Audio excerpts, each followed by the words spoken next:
سويت اليوم نوع من المقبلات اللي هي التفاحية ومتبل الخيار والجزر من أطيب أنواع السلطات. بالذات هذه قطعت الخيار والجزر بهالشكل، وأنصح كمية الخيار تكون ضعف الجزر، بس أنا هنا سويت كميات متساوية.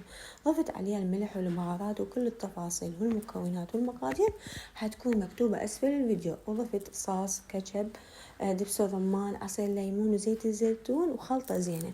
أنصح هيجي نوع من المقبلات اللي بيها صوص إنه تسووها قبل ساعة ساعتين وتحضروها بالثلاجة على مود الخضار تتشبع بالسلطة ويكون طعمها كلش طيب.